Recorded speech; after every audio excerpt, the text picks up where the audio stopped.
Hey guys, how's it going? This will be the week 13 waiver wire video. I'm sorry we didn't get around to start sit video on Saturday. Busy with family and stuff, as I'm sure all of you were as well, but we'll be sure to get one up to you guys this week and we'll still do the trade video tonight. So let's get into it. So to start at quarterback, I think Taysom Hill is another really good ad if he's still available in your leagues. He's offering a lot of, he's got a really high floor with his rushing upside. He's not somebody that I don't think you can expect to ever drop 30 for you barring something ridiculous. But every week, I think you can expect 15 to 20 points out of him. And that's serviceable, especially if you got quarterbacks on bye. If you've got Tom Brady this week, Taysom Hill's the kind of guy that he could get the job done. I'm not thrilled about it, but he could. At number two, I've got Ryan Fitzpatrick.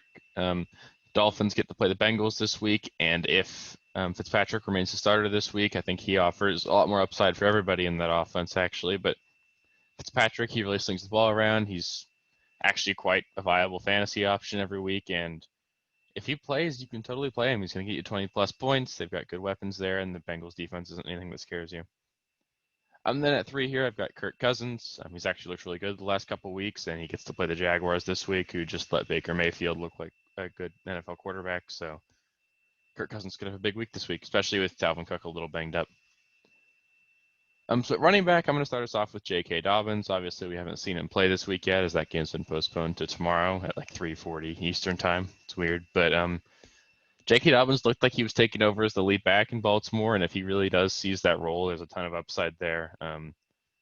Last couple of years with Mark Ingram, he's been really good with them, and um, that's a position and a role in an offense that has been very fantasy relevant for years, and J.K. Dobbins has the talent to really succeed in that role, and if he can take over that role, he really could be the kind of guy that wins your league.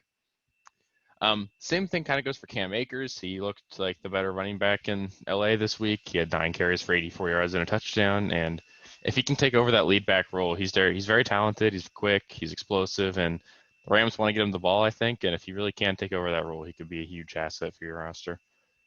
At number three, I've got Devontae Booker. And we saw Josh Jacobs leave this week with an injury. And the Raiders play the Jets this week. I don't think Booker's the kind of guy that you're going to use for several weeks, but he's a nice handcuff to Josh Jacobs. And if Josh Jacobs were to miss time this week, Booker could have a really good game this week. The Jets can't really stop anybody, and Booker, he's actually looked good the last couple of weeks, and he's the kind of guy that he can hold you over and get you through week 13, maybe help you get into the playoffs, and then you're probably not going to have him past that, but he's a good 1 week rental. At four, I've got Frank Gore. He's really just the only healthy running back in New York right now, and he still looks pretty good. I think he had 18 carries for 75 yards this week. That's serviceable. He'll catch a pass or two, and he could fall in the end zone. So he's not someone I'm really looking to add. But if you're in a pinch and all those other guys above him aren't available, I think Frank Gore is the kind of guy that you can plug in and hope he falls in the end zone.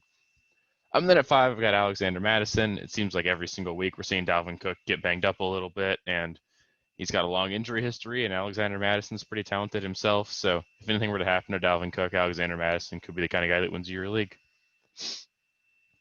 So wide receiver, I'm going to start us off with Kiki QT.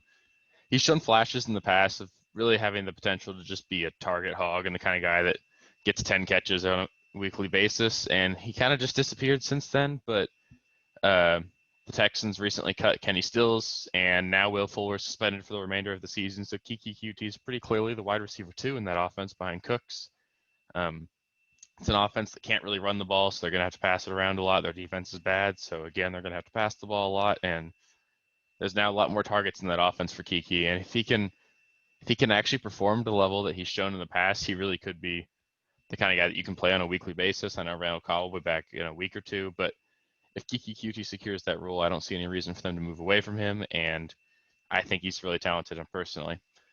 At two, I've got T.Y. Hilton. It's weird putting him on this list given how I think myself and pretty much everybody else in the fantasy community has written him off, but he finally had a good game this last week. I'm not sure if it's sustainable, but he's the kind of guy that with that kind of pedigree and that kind of resume he has, if you can add him and just hold on, and I don't think I'm looking to play him this week, but if he looks like he's gotten healthy and he's finally developed a rapport with Rivers, then he really could be the kind of guy that, he's got the talent. We've seen it before, so who knows? He's the guy that I think is worth adding and just looking at.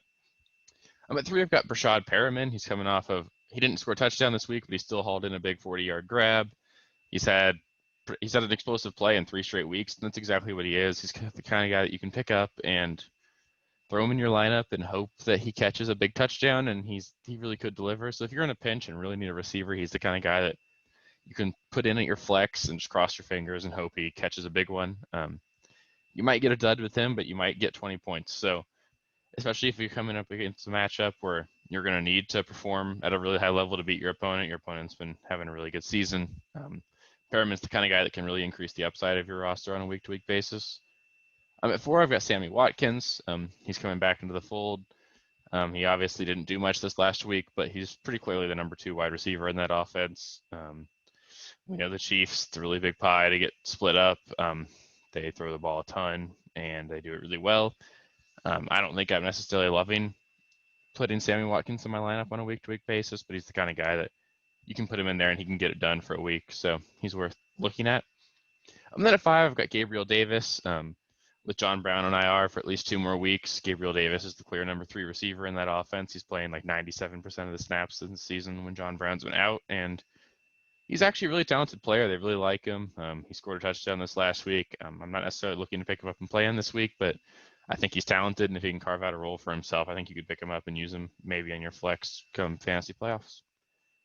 And then lastly, at tight end, I'm number 1. I'm still going to put Jordan Reed here.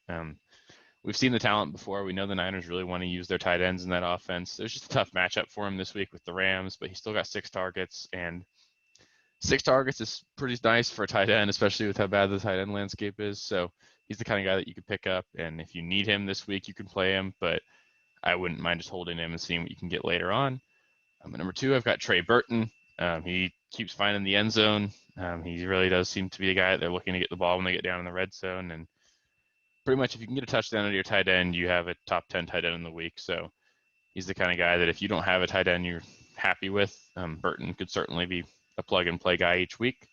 And at 3, I've got Jordan Akins. I know he really had a dud this last week on Thanksgiving, but he's been talented. He's shown flashes this season, and I think with Fuller out, they're going to have to use the tight end even more. We might even see some of them running more 2 tight end sets with him and Fells, but I think Akins is the clear pass catching tight end in that offense, and Akins is the kind of guy that, again, he's got that big play potential, and if you can get a big play or a touchdown out of your tight end, you got a top 10 performance. So he's a guy I'd look to add. So that'll be it for the waiver wire video this week. If you like the video, please be sure to like it, subscribe. If there's anybody I didn't mention or you want questions as to whether or not you should drop a player to add one of the guys I mentioned, just please feel free to ask me in the comments. I'll do my best to get back to you. And yeah, we'll be doing the trade buy low, sell high video tonight, so stick around for that. Thanks for watching, guys.